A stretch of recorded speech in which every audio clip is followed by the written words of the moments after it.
Welcome to the Life Domination online coaching program. I am CJ Ortiz from metalmotivation.com and cjortiz.com. This series is about the creative power of your words, the creative power of your words. I don't think anything else is more important next to training the mind than taming your tongue. Taming the tongue in the sense of bridling it from doing the damage that it does to yourself and to others, but also beginning to release the creative power of your mouth. Words have creative power. Now, there's a lot of speculation about the power of words, especially within the arena of personal development. You may have heard of things like The Secret, laws of attraction, these kind of things. Within certain religious circles, it's the idea of what you speak to create, the things that you want, etc. And a lot of that can be grossly exaggerated and a little bit materialistic, but there's some truth to a lot of it. And the simple reason is because words can reinforce a great deal about our beliefs. Words can create new realities for us. We are the sum total of the things that we have thought and the things that we have spoken. We're the sum total of the words that people have spoken to us. So if you grew up in a negative, poisonous environment when you were a kid, then you understand what I'm talking about. You're still probably trying to get over some of the things that have been said to you in the past. You might have had a dominating father who never built you up, who only criticized you, who spoke to you harshly. You might have had a mother who imposed her guilt upon you. You might still be battling now with guilt or, resentment and regrets because you had a parent who instilled some of these things in you. Maybe you had siblings who put you down, who never let you get ahead, never let you feel good about any accomplishment. You might have had quote unquote friends. You might have had girlfriends or boyfriends. You might have been in a relationship in terms of marriage. You might be in one now in which the negativity is just so much. You might have a child or someone that you care about very deeply, and they are undermining their own progress by the things that they say. This is words. Where would we be without language? Where would we be without speech? Where would we be without, the ability to communicate verbally? And so much of that communication is what's determining our actions. It's what's determining our future. It's what's determining our belief system. So, for example, you could be working diligently on your mind, changing your mindset, renewing your thinking, and yet your speech does not match what you're trying to achieve. And oftentimes it's because you don't recognize it. You're so used to the way you think. You're so used to the way that you speak.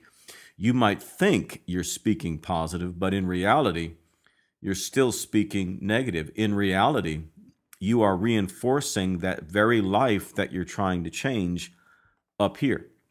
So words become even more of an issue for us to address because, again, we're just not cognizant of just how much we are releasing, how much poison, how much venom, how much bitterness, how much anger, how much guilt and resentment, how much skepticism, how much criticism, how much doubt, how much unbelief that we are still communicating, which poisons us. Even though it's something that's coming out of us, it is still poisoning us. It is still reinforcing beliefs that we should have a desire to change. When you're talking about the mind and you're talking about the tongue, you're talking about the primary foundational elements of our physical lives that we need to change so that we can change things external to us. It's not likely that a person who has an undisciplined mind and an undisciplined mouth is going to have much else disciplined in their life.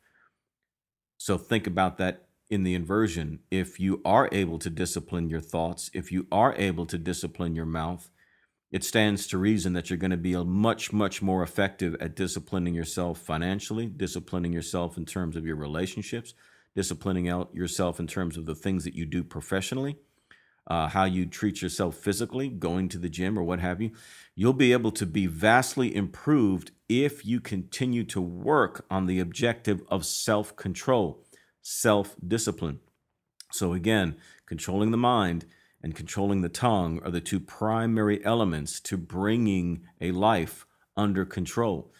But a lot of this also has to do with order, and that's something we don't talk about too much. But imagine society without order. You know, I'm a conservative person politically. By that, I don't mean I'm a Republican. I don't go for the two-party system. I'm a real conservative in the sense that I believe in a very, very limited state. But what that emphasizes then is that, you know, you've got to have a strong application of self-government. But still, you've got to have some civil authority there to be able to maintain order. Where would we be without order? Where would Federal Express or UPS or some other big corporation, where would they be without order? Where would the military be without order? And order is simply putting everything in its necessary place so that it can function together, so that you understand delegated authority. You understand, you know, the lines and the boundaries and the, you know, the walls and the fences of where you can be and where you can't be. You know, I have a lot of good friends that have leadership positions. For example, I've got good friends that are police officers. And so when me and a friend of mine might be talking, you know, by ourselves, I'll refer to him as Jared or Pat or whoever, whichever officer it is. But then once we cross that threshold and we get around other people, I'll address them as Officer so-and-so. Why? Because I understand that the context that I'm in determines authority, and it determines the order in which I want to operate. For our personal lives, we've got to have order. We have got to have things in place where we know what is primary, what is secondary, what follows. And in our own personal life, what is primary is going to be that better side, that better self, that part of you that you want to put in charge, the part of you that doesn't doubt you. That when you're going through your worst times, there's a part of you that says you can do better. There's a part of you that says, I want to feel better. That part of you. That part has to be in control, and it has to be in control of your thought life, and it has to be in control of what is coming out of your mouth.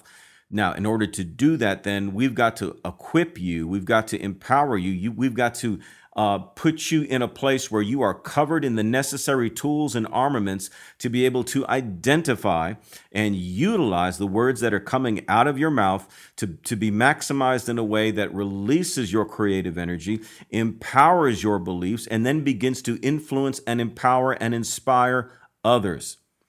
Where would I be, for example, in doing what I do if I did not have the power of words, both written and spoken?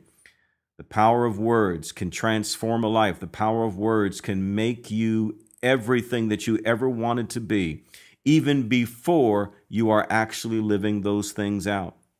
And that's where we get into the elements of faith, where we get into the elements of creating our reality by our words. And I'm not talking about magical thinking here. Sure, there are spiritual elements involved. I'm a spiritual person as far as that goes, but I don't want to teach you or I'll give a principle to somebody that they can't apply in all situations at all times.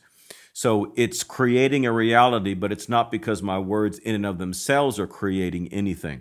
It has to do with changing me and changing my actions and preparing and equipping me to dominate in life. So over these next 5 episodes, we're going to be talking about how to begin to bridle, identify negative speech. We're going to begin to understand that maybe some of those things that you think are helpful, maybe you're an overly critical person. You need to understand how you need to bridle some of that. Maybe you joke too much. You need to bridle some of that. Maybe you exaggerate. You need to bridle some of that. Maybe you speak a lot of self-hating things. We need to bridle some of these things and then begin to release the creative power of words and understand how you can begin, as I said, to create the kind of life you want, create the kind of feelings, the kind of experiences that you want through the creative force of your words. Can you dig that? I hope you can.